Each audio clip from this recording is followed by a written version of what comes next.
प्राप्त गरेर उहाँले एकदम तन्त्र मन्त्र ज्ञान प्राप्त गरेर चाहिँ उहाँले पछि आफ्नो गुरुलाई सुरुमा चाहिँ हाम्रो यता मूर्तिको बारेदेखि सुरु गर्नुलाई गुम्बाकै बारेमा भनौँ होला आज।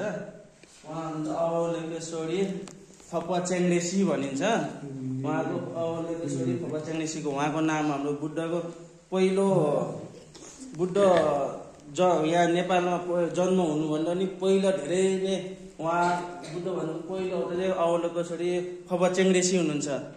उहाँ बुद्धको तपाईँको 16वटा तपाईँको हातदेखि लिएर हरेक चिजदेखि पहिला उहाँ हुनुहुन्छ। हामी जन्मिँदा होस् उहाँले जन्मदेखि लिएर यो जस्तै यो अँध्यारो रातलाई बिहान उज्यालो पार्दै हुनुहुन्छ फपा चेङ्ग्रेसी भगवानले।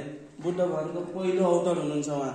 बुद्ध भगवानले बुद्धभन्दा पछि आउनु भएको धर्म प्रचारदेखि लिएर सबै पछि आउनुभयो। सुरुमा चाहिँ अवलोकेश्वरी फपा चेङ्ग्रेसी हुनुहुन्छ। मृत्युदेखि लिएर हरेक चिज हामी मरेर गए पनि हाम्रो बौद्ध धर्म सम्बन्धीमा त जनविश्वासमा चाहिँ के छ भने चाहिँ मरेपछि उहाँको हातमा गइन्छ। उहाँले हामीले गरेको यो धरतीमा कर्मको फल अनुसार जन्मदेखि उहाँले गर्नुहुन्छ।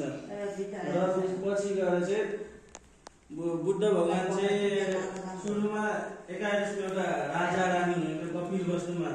शुद्धोधन माया देवी भन्ने हुन्थ्यो। 11 राजा रानीहरू हुनुहुन्थ्यो। उहाँको चाहिँ बच्चा थिएन। बच्चा नभएको हुने कारणले गर्दा चाहिँ उहाँले एकदम दुखी हुनुहुन्थ्यो। तपाईँको राजतन्त्रमा एउटा छोराछोरी नभएपछि एउटा छोरै नभएपछि चाहिँ तपाईँको राजमा पछि गएर आफ्नो राज्यमा अरूले कब्जा गर्ने डर थियो। पछि गएर एकदम भगवानहरूलाई चाहिँ तपाईँको कस्तो भने चाहिँ एउटा ऋषि उहाँको एकदम मित हुनुहुन्थ्यो।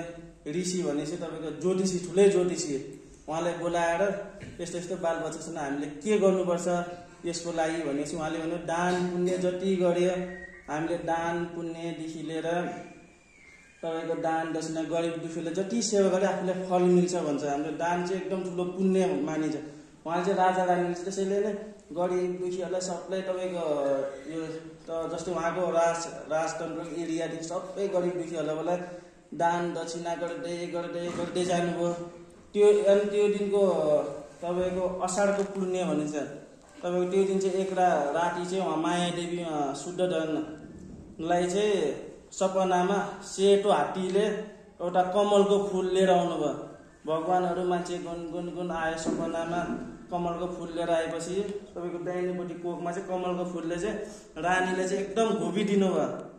रानीको पेटमा घुस्यो। रानीले एकदम दुखीपछि यो खबर चाहिँ तपाईँको के भन्छ भने चाहिँ राजालाई सुनाउनु भयो। अनि राजाले चाहिँ ऋषिहरू सबै छलफल यो महापुरुष तपाईँको एकदम कि त भने राजतन्त्र जो पनि कि त भने सन्यासी लिने खालको एकदम ठुलै खालको महापुरुष जन्म हुँदैछ भनेर घोषणा गर्नुभयो।